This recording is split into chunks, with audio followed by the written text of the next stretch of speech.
జగిత్యాల జిల్లా కోరుట్ల నియోజకవర్గం ముత్యంపేట గ్రామంలోని బీజేపీ అభ్యర్థి ధర్మపురి అరవింద్ ఎన్నికల ప్రచారం నిర్వహించారు. చెప్పిన మాట ప్రకారం నిజామాబాద్కు పసుపు బోర్డు తెచ్చామని, అలాగే ముత్యంపేట షుగర్ ఫ్యాక్టరీ కూడా తెరిపిస్తామని కోరుట్ల నియోజకవర్గం బీజేపీ పార్టీ అభ్యర్థి ధర్మపురి అరవింద్ అన్నారు. మల్లాపూర్ మండలం ముత్యంపేటలోని ఎన్నికల ప్రచారం నిర్వహించి బీజేపీకి ఓటు వేయాలని అభ్యర్థించారు. రాష్ట్రంలోని రానున్నది బీజేపీ ప్రభుత్వమేనని అన్నారు. తెలంగాణ రాష్ట్రం ఏర్పడిన తర్వాత ముఖ్యమంత్రి కేసీఆర్ రాష్ట్రాన్ని అప్పులపాలు చేశారని మండిపడ్డారు. తెలంగాణ రాష్ట్రం కేసీఆర్ వల్ల రాలేదని, ఉద్యమకారులు, నిరుద్యోగులు, యువత తమ బతుకులు మారతాయని కొట్లాడటం వల్ల తెలంగాణ వచ్చిందని అన్నారు.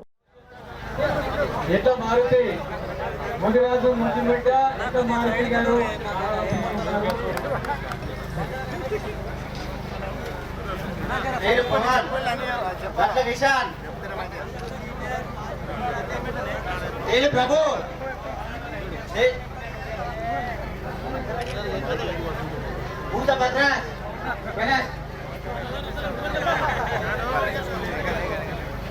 మావిపల్లి శ్రీనివాస్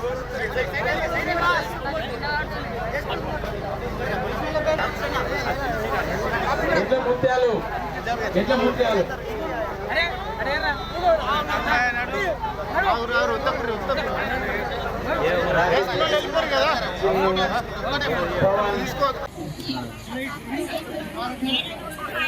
ఎన్ని ఇచ్చిండు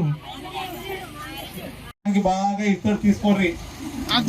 నా భయానికి మస్తు ఇస్తాడు పైసలు. ఈసారి ఎవడి పైసలు? మన పైసలే, దోసుకున్న పైసలు 1000 కోట్లు. మనకేమో ఓటుకి 500 300 ఇస్తాడు, ఆడ 3000 కోట్లు వేసుకుపోయాడు. విన్నారా? 15 ఏళ్ల నుంచి 3000 కోట్లు సంపాదించాడు మీ ఎమ్మెల్యే. ఈసారి మొత్తం బయటికి తీస్తే నా భయానికి అన్ని తీస్తాడు. 5000 ఇస్తాడు, తీసుకోర్రి. తీసుకొని ఒట్టేయమంటాడు. ఒట్టేయమంటే తిట్టుండ్రి. అయినా ఒట్టేయమని అనుకో ఏం చేస్తారు? రేపురి తుపాలు అనుకోవాలి. తుపాలు అనుకోండి. ఒట్టు తీసి గట్టు మీద పెట్టుండ్రి.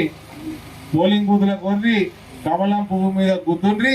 మన పిల్లగాళ్ళ భవిష్యత్తు మంచిగా చేసుకోండి. రైతు భవిష్యత్తు మంచిగా చేసుకోండి. మీ గ్రూపులని బలంగా చేసుకోండి. మీకు కొత్త హాస్పిటల్ తెచ్చుకోండి. పెన్షన్లు, రేషన్ కార్డులు అన్నీ వస్తాయి. అతి త్వరలో వస్తాయి బీజేపీ ప్రభుత్వం వస్తే. ఫైనల్ గా మళ్ళీ చెప్తున్నా, మీరు ఇంతగానో చెరుకు పట్టుకుని వచ్చిండ్రు. చెరుకు ఫ్యాక్టరీలు తెరిపించే బాధ్యత భారతీయ జనతా పార్టీ ప్రభుత్వానిదే. కాంగ్రెస్ వాడు కూడా తెరిపిలే. కాంగ్రెస్ వాడు 2004 నుంచి 14 దాకా ప్రభుత్వంలో ఉండే 10 ఏళ్ళు ఉండే. ఏటికి తీసుకోలే సర్కారు? ప్రైవేట్ వాళ్ళ చేతిలో ఎందుకు పెట్టింది? ప్రైవేట్ వాళ్ళ చేతిలో తీసుకుంటామన్నారు. ఏటికి తీసుకోలే కదా. అప్పుడు కాంగ్రెస్ వాడు మోసమే, కేసీఆర్ మోసమే. నరేంద్ర మోడీ ఎవరికి మోసం చేయడు.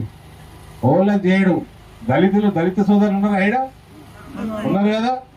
దళిత సోదరులకు కూడా మీరు కూడా ఒక 34 ఏళ్ళ నుంచి రైతులు ఎట్లా కొట్లాడినో పసుపుడికి బీజేపీ ఎట్లా బాధ తీర్చిందో మీరు ఎందుకు కొట్లాడుతారు కూడా మాకు తెలుసు. ఆ బాధ కూడా తొందరగా తీరబోతా ఉన్నది. మనం చూసిరు కదా పర్యటన గ్రౌండ్లో ఎంత పెద్ద సభ ఇది. కాబట్టి రానున్న ఎన్నికల్లో పెద్ద ఎత్తున చిన్న మెజారిటీ నాకు సరిపోదు, నాకు పెద్ద మెజారిటీ కావాలి. విన్నావా? నేను మీ అందరి కొరుట్ల మీద ప్రేమతో వచ్చిన ఇడికి ఎంపీ ఇసి పెట్టుకొని వచ్చిన. పెద్ద మెజారిటీతో గెలిపోయాను. నన్ను చిన్న మెజారిటీ కాదు. అయితే బాగా ఇంకెక్క పని చేస్తా. సరేనా? పోయొద్దునా? పోయాలా? చలో.